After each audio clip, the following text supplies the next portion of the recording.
but I just signed the largest trade deal in history. I think maybe the largest deal in history with Japan. Those were the words of President Donald Trump on July 22 ND as he unveiled a long-awaited trade agreement with Japan. On paper, the terms sound like a landslide victory for the United States. Japan will pay a 15% tariff on all its exports to the US. It will invest a staggering $550 billion into the American economy, and it will open its famously protected markets to US cars, trucks, and rice. So, a complete capitulation by Japan, right? A case of economic bullying by a superpower? Well, if that's the case, someone forgot to tell the Japanese. In Tokyo, the stock market hit a one-year high. Japan's Prime Minister, Shigeru Ishiba, welcomed the deal, and his chief negotiator, Ryosuke Akazawa, posted a triumphant photo from the White House with the caption, "Mission accomplished." So what's really going on here? Why is Japan celebrating a deal that, on the surface, looks so punishing? And how did we get here? Tonight, we unpack the art of the Japan deal. Why Japan sees a loss as a win. To understand Japan's reaction, you have to understand the alternative. This wasn't a negotiation between equals seeking mutual benefit. This was a negotiation under duress. For months, the Trump administration had been threatening to impose tariffs of 25% and in some cases, even 30% or higher if a deal wasn't reached by an August 1st deadline. For an export-driven economy like Japan, that would have been catastrophic. Economists predicted it could have pushed the country into a recession. So, when the final number came in at 15, it wasn't seen as a penalty. It was seen as a massive relief. They didn't win, they just lost less than they could have. But there's a more strategic reason for their quiet satisfaction, and it comes down to one word: cars. The automotive sector is the pillar of the Japanese economy,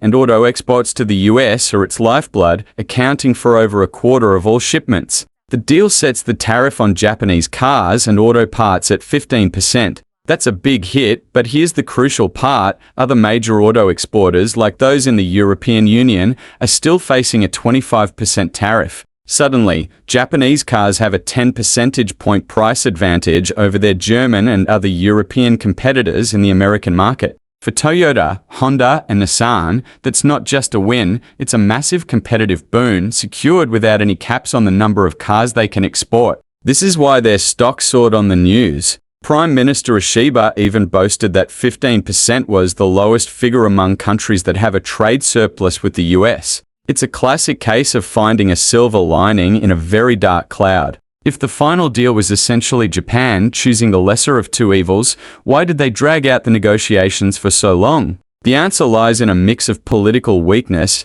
geopolitical pressure, and the sheer unpredictability of the Trump administration. Prime Minister Ishiba's government is in a fragile state, having recently lost its majority in the upper house of parliament. This makes it incredibly difficult to make significant concessions, especially on politically sensitive issues like agriculture. Japan's rice farmers are a powerful domestic lobby, and any deal seen as sacrificing them would have severe political consequences. The government had to appear to be fighting tooth and nail, even if the outcome was largely PA-ordained. Adding to the pressure, Japan has been walking a tightrope. China is its largest trading partner, but the United States is its most critical security ally. The Trump administration has been pressuring allies to reduce their economic ties with Beijing, putting Tokyo in an impossible position. And then there's the chaos of the negotiation itself. President Trump's claims during the talks were often detached from reality. He repeatedly stated that Japan doesn't buy American rice or cars.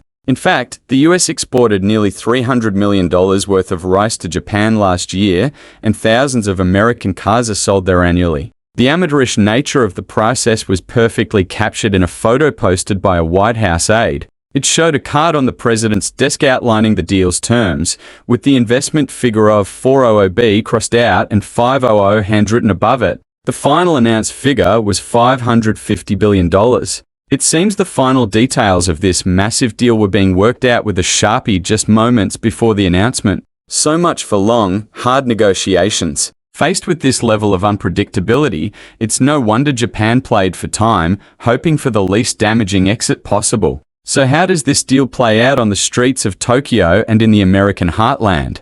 In Japan, public opinion is likely to be mixed. While the government and business elites celebrate avoiding disaster, there will be resentment. Decades of trade friction with the US have left scars. The concessions on agriculture, no matter how small officials claim they are, will be seen as a betrayal by rural communities. The prevailing feeling is likely one of resignation, a sense that this was the price to pay for maintaining the crucial security alliance with America. And what about in the United States? President Trump is framing this as a historic victory for American workers and farmers. The $550 billion investment figure, however vague, sounds impressive. And the promise of 90 of the profits, a statement so economically nonsensical it's hard to even analyze, will play well with his base. But not everyone in America is celebrating. The US auto industry is furious. Matt Blunt, who represents Ford, General Motors, and Stellantis, called it a bad deal for US industry and US auto workers.